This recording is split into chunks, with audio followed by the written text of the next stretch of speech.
Hello and welcome to Different Leaf, a show for new and experienced cannabis consumers. I'm Brit Smith. It's the final episode of our Spring 2023 podcast season, a perfect time to grab yourself a copy of the spring issue of Different Leaf the magazine if you haven't already. It's out now at differentleaf.com and at loads of in-person stores. Go to the subscribe and shop tab at differentleaf.com to find your nearest in-person seller. And be a love and give us a review wherever you're listening right now. The best review will win a free t-shirt from our new artist design merch line at xdifferentleaf.com. We appreciate the love. For this final spring episode, we're hitting the road again, this time to explore the world of cannabis and music. Specifically, how cannabis enhances music for musicians. I took a trip out to meet Carolyn Alexander, a Berklee-trained musician who's recently launched LoudGirl Goodies, a stellar new line of infused baked goods that just hit the shelves at select dispensaries in Massachusetts. I've struggled with addiction since the ripe age of 14. Worsened in my haunted season when you'd say me.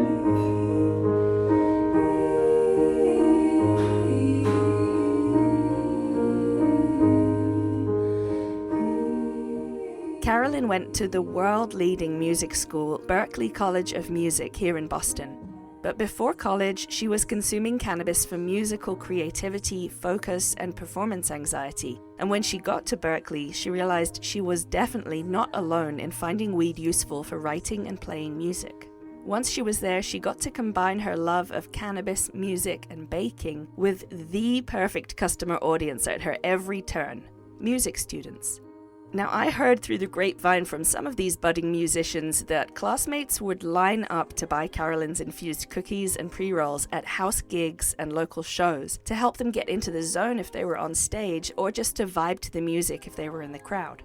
So they told me Carolyn would set up tables and sell her wares to fellow stoner music students, and LoudGirl Goodies was born.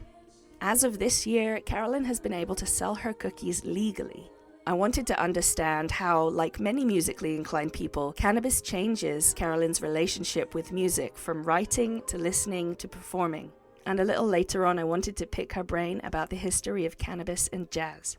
So I went out to Taunton in southern Massachusetts to join Carolyn on one of her baking days at a kitchen owned by our friends at Freshly Baked, tucked away in one of the town's old mill buildings.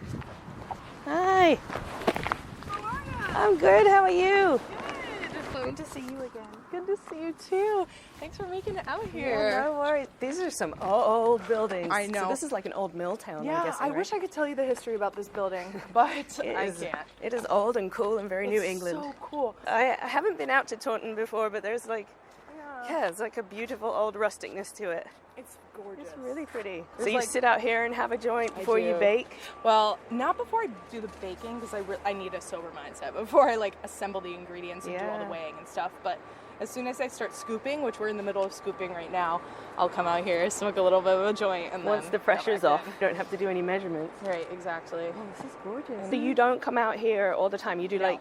every few months, you do a couple batches? Yeah, exactly. Huh. So I've been doing one batch at a time. We're just doing chocolate chip cookies right now. So we're here now making the third batch because we're sold out of the second. Wow. And now we're on to the next. That's really cool. So you Thanks. really started this in the pandemic, right? I did, yeah. And you did all of the recipe making yourself at home? The recipe making, I've been making edibles for 7 years now. And I started that when I was in college at Berklee. Mm-hmm. And I just was a stoner and had a bunch of stoner friends. And I love plant medicine just across the board.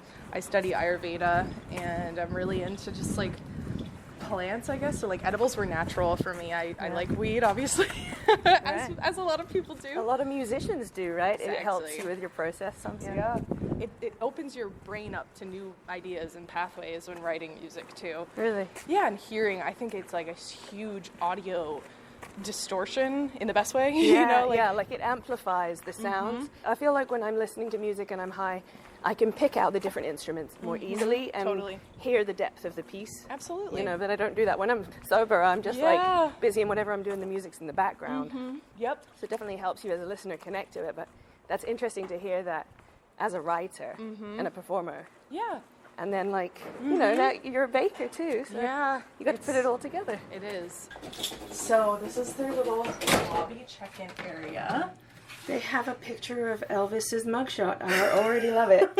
I know. Elvis was my first crush when I was a kid. Really? Yeah. I love That's the that. man I wanted. That's amazing. That's what I think why I came to America. Really? When you were at Berklee, you were, you know, the Berklee baker, right? Kind of, yeah. So I would, I started baking my 3rd year in school, but the idea came to me 2nd year of school. I remember very specifically, it was like April or May, and me and my friends were like smoking. It might have been on 420, honestly, and we were smoking all together, and weed had just been legalized. It was 2016, and we were thinking like, ooh, what would the best infused foods be? And me and another friend at the time were like plant-based, and we were like brainstorming, like, you know, popcorn, cheese, it's like different ideas like that, right? Infused popcorn Right. is really good. I've So, never yeah. had it actually. Oh, it's I mean, great. I've made it at home, but Yeah. that sounds It makes good. movies really fun. Oh my gosh, I bet. So you came up with, So we were like, cooking. vegan baked goods, how good would that be? yeah. And it was just like one of those ideas that like I could not forget about. We had like these little speakeasy vibes in Boston of like going to like a house show in a basement in Alston, which is where I lived for years and years. And you would go there and I would have like my little table set up in the basement with like a little bake sale sign. People would just like come up to my table. I'd have like chocolate chip cookies, cupcakes, brookies. Brookies? Yeah. What's brookies? Brookie is a brownie cookie Oreo Oh, wow. bar. Oh my That's God. gonna be my next lunch. I'm Brownie just- cookie Oreo bar? Yes. Okay, I'll stick around for that. Yeah, Yeah, that sounds for really sure. good. For sure. But this was like 2016, 2017. Yeah, it was probably 2017 by the time I started doing like house shows and stuff. And that was my jam, was going to house shows. And I would have like, I made a lot of like friends over the years of just like giving edibles to people. Yeah. Like, you know, people would come, hit me up on Instagram, come pick up at my house. So I've been making and doing the edible thing for a while. Wow. Yeah. That is crazy. Yeah. I am not surprised that everybody wants to come to like house music parties on a Tuesday night in Alston is like, yeah, I could get a little high while I do this. Yep. That's a perfect audience. And I would have pre-rolls too, so I had the whole kit and Wow. caboodle. Oh my gosh, you were just running a little low-key enterprise. Literally. But everybody's like a musician, right? Everybody's Everyone was stoked about it. Everyone was like bet. so into it. I used to go to house shows and like people would just come up and be like, "You're so cool! Like this is awesome! I want to support your business." And like the difference now when I go to dispensaries and do a pop-up is like the energy is so different. How's it's like that? it's people will come up and be like, "So why should I buy this?" And I'm like, I don't know because I make it. Yes, because it's locally made, woman made. Right. It's a cookie and it's got weed in it. Right, like I never had to, I'm not a salesperson. It changed from like Yeah. having your table where everybody's coming up like, oh yeah, so there's weed excited cookies. about right. They're just happy to see you. Yes. So now it's different. It's different. And I miss the old days sometimes. Yeah, But this I is bet. definitely more sustainable in the long run and it's way safer, you know, everything is tested and above board. Weed is supposed to be fun and people love weed because they're like easygoing free people, right? Like Yes. it's the most regulated like Yeah, don't put rules It's on like me, a man. buzz killer. It is a buzz Such killer. buzz killer. I don't remember a festival that I've been to where I haven't smoked weed. Right, exactly. It enhances Yeah. the experience. But you can buy alcohol and like kill people. You including yourself. There are beer gardens at every festival, Everything. every gig, every concert hall. So every time you interact with music, you're likely to be drinking. Exactly, and that's encouraged. Like, Then Carolyn took me into the kitchen to continue scooping her cookies for the day, and we sat down to chat more about her history when it comes to baking, getting baked, and making music, and to talk about the history of jazz and weed. All right. okay, I'm gonna get one of these guys. Yep, we're gonna do a mask since it's a kitchen facility. A mask, a hairnet, and a gown, of course. Got to keep everything sanitary. Yes. There's a mixer as big as me. I know. That's It's insane. large. It's 60 quarts. So I make my cookies in 2 production days. On the first day, I come in and I assemble all of the dough and scoop it all. And then on the second day, we bake it up into the oven. So during the first day, we send out the lab samples to get tested. Like today, we're going to cook up 6 cookies and send them out for testing. And then when they come back from testing, that's when I come back in, do all the baking and all the packaging. Because it's a long day. Because I'm like a one-woman show with like very grateful for help. Yes. Here. Personally, when I eat edibles, I feel very relaxed. Like my muscles feel super calm and just like, I feel like I can breathe. I have anxiety. So I'm like, I feel like I can actually calm down. That's why you like the edibles over smoking. It helps your body Yeah. more. I mean, I smoke most every day too. I do like edibles when I'm looking to like chill. smoking. I feel like sometimes gives me energy or maybe some sort of like anxious tendency where I feel like I got to be up and doing something. That's like a lot of my anxiety, like productivity. And as a creative person, I think that sometimes you have problems with figuring out where to get that energy to go. Absolutely. And smoking really helps me focus too, like focus in on a task. My job outside of cannabis is in the jazz industry, in the jazz music industry. So I work for an artist and manager, and we do everything from record label and publishing company relations to like world tours, tour production, marketing. So if I'm doing some like sort of graphic design work, like if I have to make a tour poster for one of our artists, I'll just like smoke while I'm sitting at my desk. And it's perfect because you get creative, like thinking about things in different ways. And it also allows me to really like hone in on that task. Like I don't get distracted very easily when I'm smoking. I can like really like, if this is what I'm doing, it's what I'm doing. You know? Yeah. I think edibles does that too, but I like edibles to like chill out at night when I'm not doing it. Right. I was going to ask about how it differs for your music. Like when you're performing, do you prefer an edible? I do. Yeah. Yeah. Yeah. I usually smoke a couple hours before I perform, just as like part of like a ritual. Do some meditation, some yoga, smoke a little bit, get in touch with like nature or like a bit closer, you know, just some sort of like internal touch point. Yeah. And then I'll usually take a little bit of an edible. It's usually like a microdose before a performance, just to kind of like take that nervous performance anxiety edge off. Yeah, definitely. And then after the show, I go, well, Yeah, then you can take whatever you feel here. exactly. So what instruments do you play? Do you write? What are you performing? So I play piano and I sing and I write little too.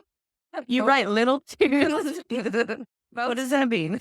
Well, I don't write like jazz or anything. Like I know jazz because I went to school for it. I studied it there. I like singing it a lot.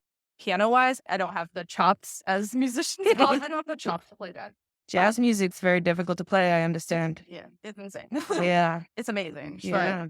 But yeah, my fingers don't know it yet. I am working on it, but my fingers do know how to play basic pop chords and pop structure. And This is a typical humble musician here. You went to Berklee, so I'm not just going to take like, I don't know, I do some chords here and there. Yeah, you went to one of, if not the best music school in the world. after I graduated, I like found out again, and I was like, I can just write music for me. Yeah. No one has to hear it. I don't have to share it with people. And that's mostly what music is for me now. Like usually I don't perform. I'm just not a big fan of it. I get really bad performance anxiety. Really? And I really do feel like music is kind of just personal to me. Wow. I use songwriting tools to like deal with difficult emotions, which has a whole other sound there. Yeah. So there's a lot of ways that like music and cannabis overlap in how it helps you access your emotions, you know, Yeah. and be more expressive to yourself. Do you find that like when you're writing, it's just songs for yourself? It's writing because you enjoy it. Yep. Do you think that cannabis helps you enhance that connection with yourself? Yeah, I think it helped me judge myself less in the creative process too. Yeah. Where I think I struggled with that a lot before is like, oh, whatever I just wrote was stupid. And that's a very typical artist thing of like, you don't have confidence in what you're doing. Yeah. And you're just like, why? But no, if I smoke, I'm just like, no one has to hear this. Yeah, it's kind of freedom, right? It is totally a kind of freedom. So how old were you when you started playing instruments, and how old were you when you found cannabis? I was, I think, like 3 years old when I started taking piano lessons. You were 3? Yeah. Oh my I've gosh. been playing piano for a very long time. Do you have a musical family? My dad plays classical music on the piano. So he really tried to get me to like be into classical music. So that's what I learned most of my life. I was like in lessons as a kid, learning like Bach and Beethoven and Mozart songs. I went to a performing arts high school and I double majored there in Cincinnati, where I'm from, in voice and piano. And I learned a lot of classical piano there. So I was in a lot of choirs and stuff. And then when I went to Berklee, I auditioned just for voice because I wasn't confident in my piano skills. I think if I went back and did it again, I would try to do piano as my major instead of voice. Yeah. It's really hard to change when you're at Berklee, like your focus. So at Berklee, they called it like your principal instrument or your focus instrument. So that's like everyone has to get in based on like musical talent. I guess you have to audition and you have to be approved by like a panel of judges. And then once you get into school, from there, you choose a major. So I actually majored in music business. I went there thinking I was going to do songwriting. And then I learned the rules and I put it's not fun.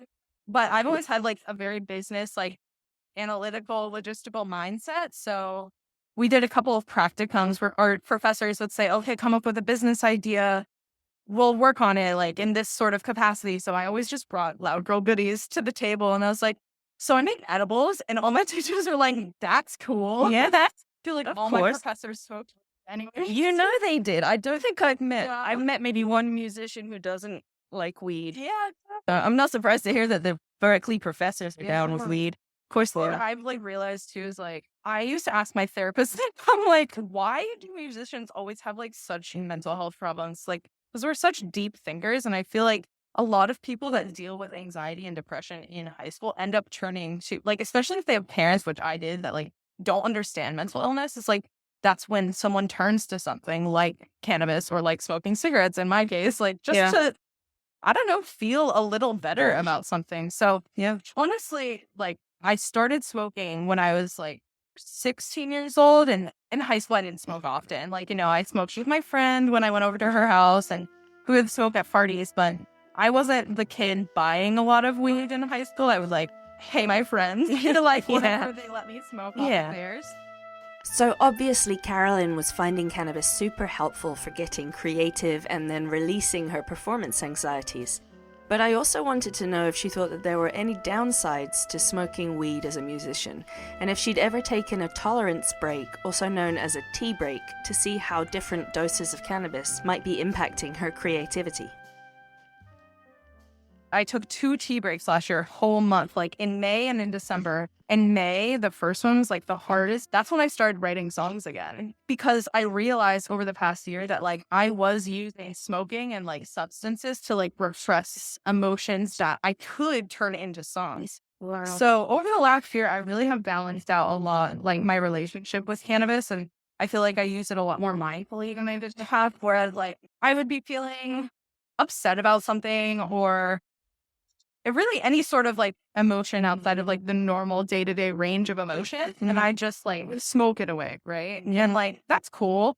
And I didn't realize really what I was doing at the time, but having the tea break and having to like really look at like why I was doing it, and like so many songs came out of that. And I like, it was so profound. I was like, wow, I really sometimes just smoke to repress my emotions. Wow, that's really amazing that you sometimes it'll tap in for you and help you be creative, and sometimes it actually represses that creativity and like stands in the way of it.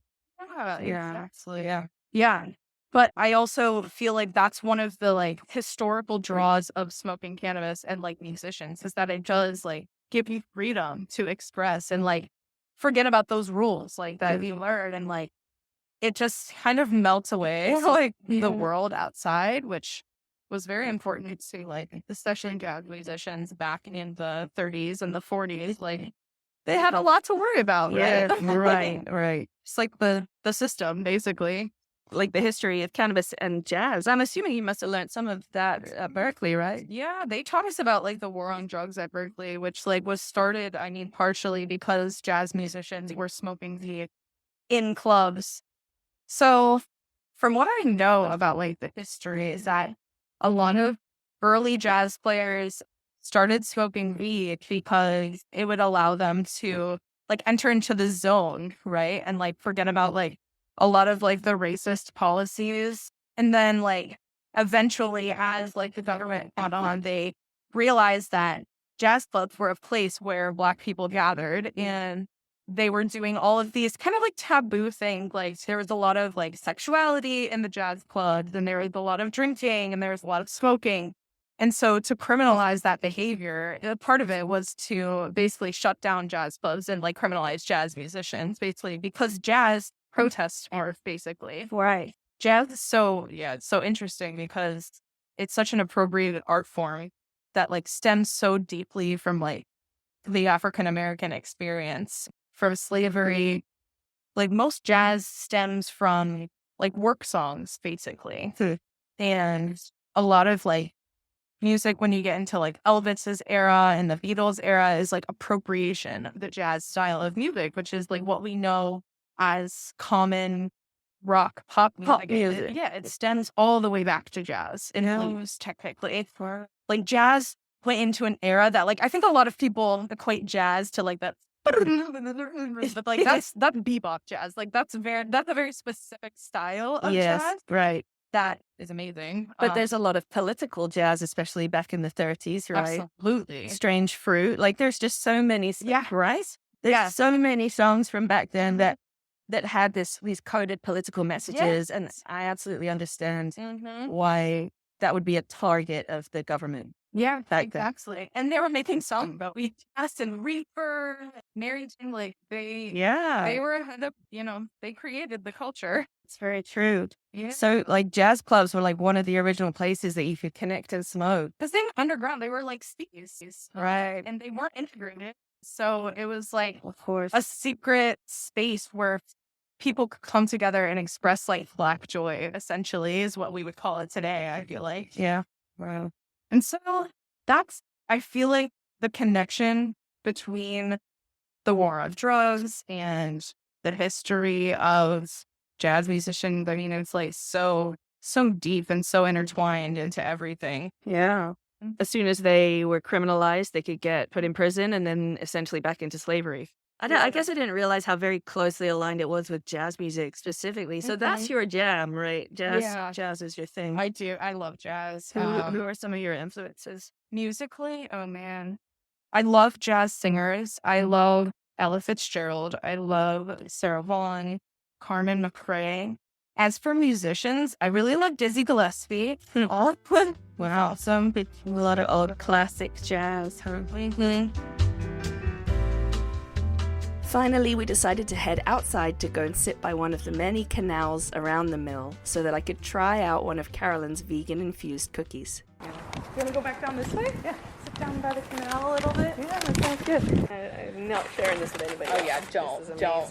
Have it with your tea. But yeah, these are LoudGirl Goodies. There's 5 cookies in the package, and the package is fully compostable, which I am very excited about because I don't know of any other brands in Massachusetts, period, like flour or edibles that are packaging in biodegradable packaging. I don't know of any, and that's possible? I didn't even know that was a thing. Yes, thank you. I want to try one now. You should. You absolutely should. And you know what? They're This is perfect for tea time. It is. I have tea and biscuits every single day. Oh, I love that. That's so British. Right? They are so soft. And chewy and yummy and chocolatey. There's no eggs? No, there's no eggs. This is vegan? Yeah, it's vegan. That's amazing. Thank you. That's so tasty. Thank you. I love that. That's really great. I like baked good edibles too. They're different than gummies. They're different than chocolate because there's such a low fat content in both of those. The THC is very concentrated into a small little thing, right? But with the complexity of a chocolate chip cookie, like ingredients like flour, sugar, and oil. Fat, yeah. First of all, did you taste the distillate at all? No. It doesn't taste like weed at all. Anything at all. And it gives you a different experience, in my opinion. I won't speak for everyone, but I find that gummies have like a very fast onset and it goes away very fast. Yeah. But cookies, this has always been the experience with my edibles. It's like very, like the grade of the increase is very low. You know, like it's like up and then you hang out for more, a longer time. Yeah. And then it goes down slowly. It's way more mellow. It's way more like easy going. It really feels like this day, right? Yes, It's like, it does feel like this day. yeah. That's perfect Sometimes analogy. gummies are like, oh, cold gust of wind, like that kind of energy, you know, like very shocking. Yeah. You're like, okay, I'm high now. Yes. But I don't think that's how these cookies are at all, in my experience. Lastly, I decided to take the new cookies that I'd gotten from Carolyn and head on up to Somerville, Massachusetts to see her band play.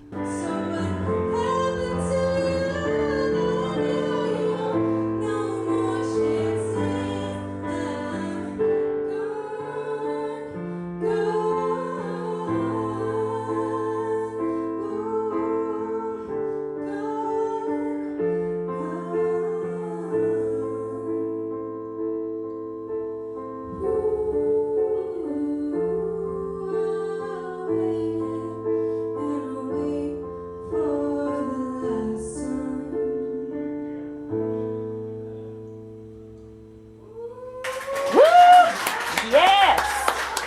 Carolyn! So good! Yes, girl. Now let's go smoke a joint.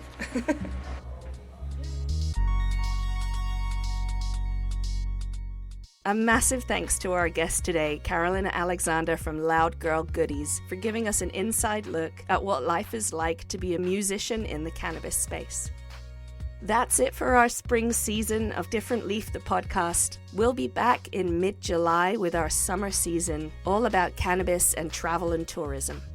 If you haven't already, make sure you're subscribed wherever you're listening right now and leave us a lovely review to put yourself in the mix to win one of our amazing artist-designed t-shirts from xdifferentleaf.com. Make sure you're following us on social media at Different Leaf, and I'm on social media at Brit the British. And make sure you've got your latest issue of Different Leaf, the magazine, available at differentleaf.com. And we'll see you in a few weeks to kick off our summer podcast season.